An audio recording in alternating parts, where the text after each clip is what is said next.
Twilight Registry, Case File 9113. Incident Classification: Reflective Temporal Displacement.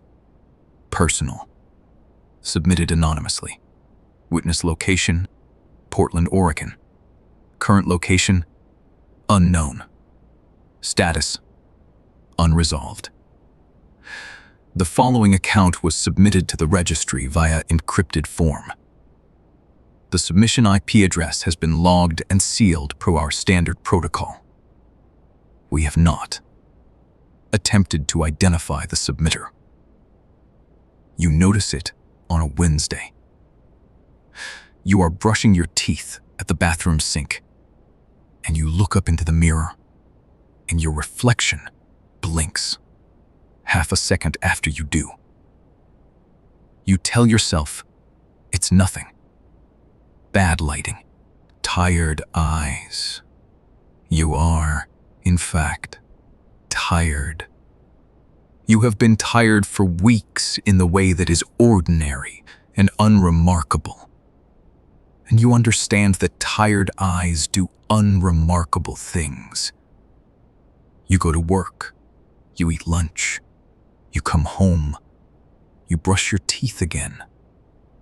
The reflection blinks before you do, not after, before, by exactly the same half-second interval, but reversed. You stand very still and look at yourself in the mirror for a long time. Your reflection stands very still and looks back. It is wearing the same thing you are wearing. Its hair is the same.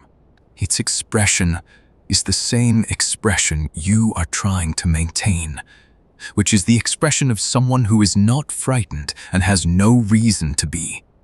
You raise your right hand. Your reflection raises its right hand at the same moment, no delay. You lower your hand. Your reflection lowers its hand. You step to the left. Your reflection steps to the left. Everything tracks. Everything moves together. The only thing that doesn't is the blink. You tell yourself the blink is a muscle thing, an involuntary thing. You tell yourself this for 4 days. On Sunday, you notice something else. Your reflection is wearing a gray shirt.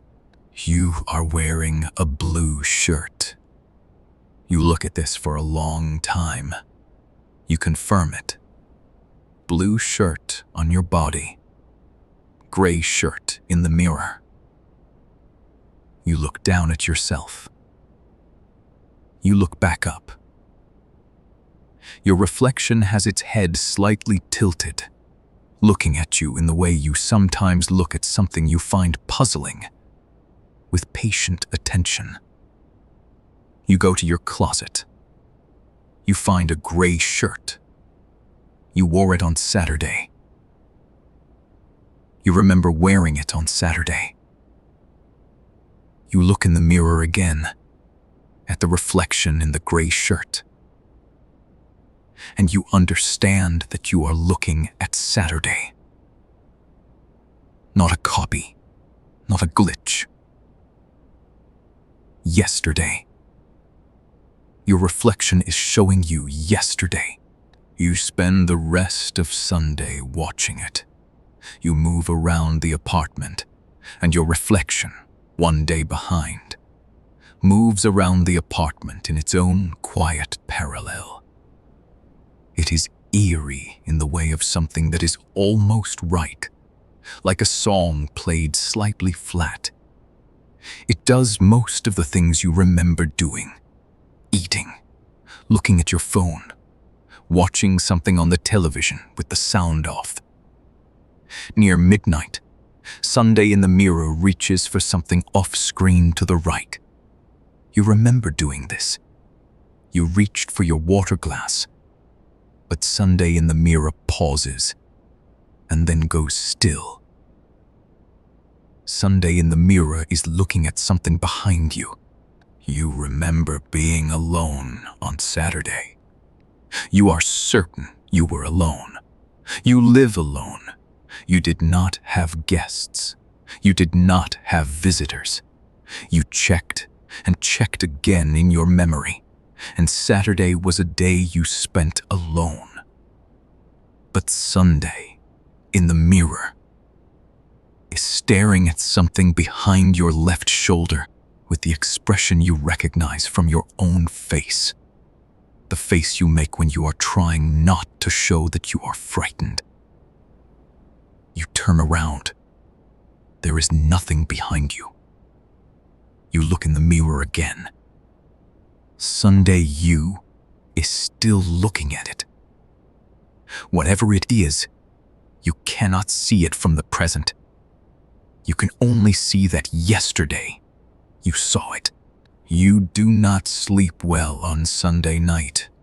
On Monday morning, you look in the mirror, and it shows you Sunday. Sunday you is in the kitchen, going about the morning with that particular careful quality. The quality of moving through your own home, as if something in it has changed, and you have not yet identified what.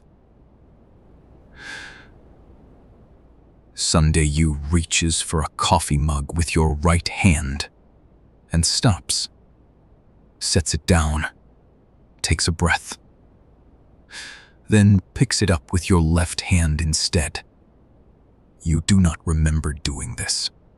You do not use your left hand for mugs. But Sunday you made the decision clearly and deliberately. Monday just your right hand, turns it over, looks at the palm. Never I am. There is a small scratch across the heel of the palm. Shallow, barely visible. You do not know where it came from. Sunday, you knew it was coming. You call the landlord on Monday and ask about the mirror. It came with the apartment, he says. It has always been there. The previous tenant left it. You ask if the previous tenant mentioned anything unusual about it. The landlord pauses for a moment, and then says, in the way of someone who is editing themselves, "No, nothing like that." You ask what the previous tenant left, forwarding contact information. There is a longer pause. He says, "No, actually, she just left. One day she was there, and the next she wasn't." You look in the mirror while you are on the phone. Monday, behind the glass, is watching you make this call with an expression you recognize as the expression of someone who already knows how it ends.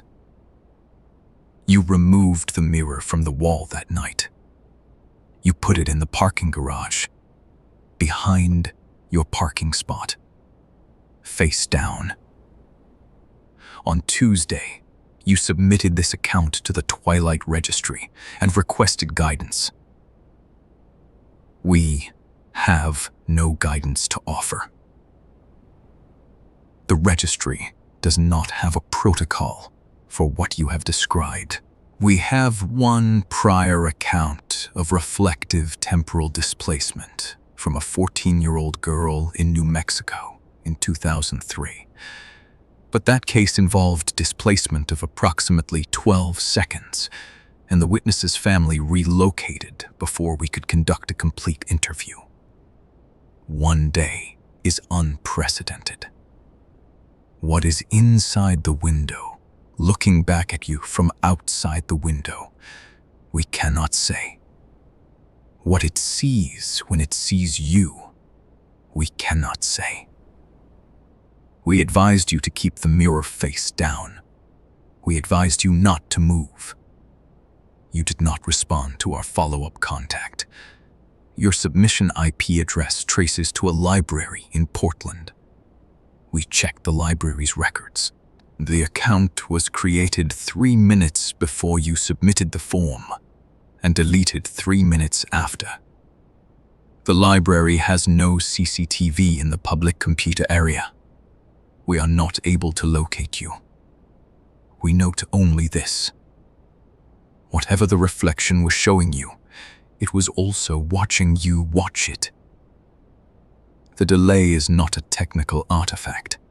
The delay is the thing inside the glass taking 1 day to recognize it had been noticed. We believe it has since adjusted. Twilight Registry, Case File 9113. Status: Unresolved. If you are reading this, we are still here.